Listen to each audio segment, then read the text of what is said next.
Well, hi and welcome. Today we're in Warrenton, Virginia. We're at the Fauquier County Extension Office, and we're here with Mr. Jim Hankins, who's the Executive Director of the Fauquier Education Farm, and we're going to be talking about what you can do to help plan your spring and summer garden.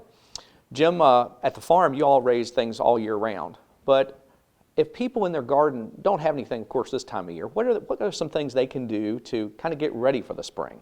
Well, it's midwinter right now, and it is a wonderful, wonderful time to get your plan together. One of the very first places that you should always start is getting soil tests. You can go to your local cooperative extension office, talk to the master gardeners.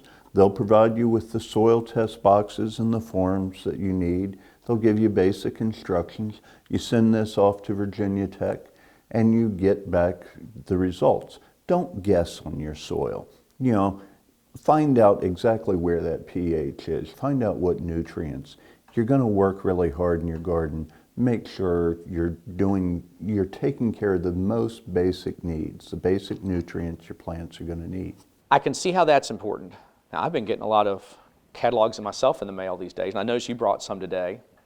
Tell me, is that something for planning? I love this time of year. We had a snowstorm the other day, and I just stayed at home and worked from home, going through the seed catalogs, planning on what I'm going to plant.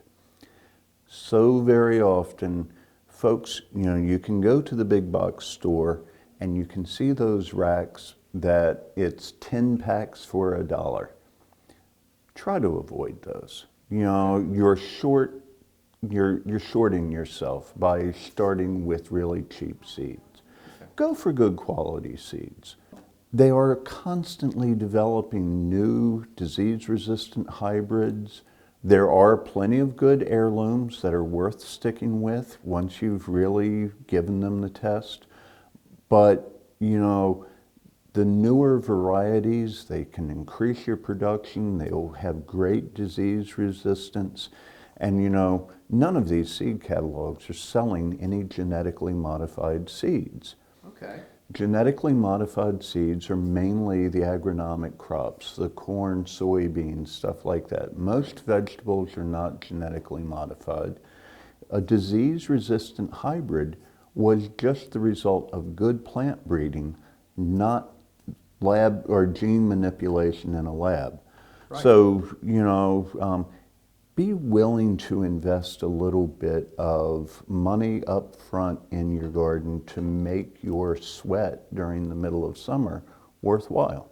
That makes perfect sense. These are such great, and I noticed too, every year, companies like this one right here, they've got brand new varieties that are new for that year. Yeah. That might be interesting to try. I really am a strong advocate that every single year you should have something that you're trying over on the side that you've never tried before, because that's how we find those new varieties that it looked like I knew what I was doing, Exactly. Jim, I know there's a plant for every season. So as we're here in kind of early midwinter, we're kind of thinking about what we can grow, but there's probably some things we could have already even started or thought about. It's really important. The cool season crops, the cabbage, broccoli, cauliflower, a lot of the greens, kale, I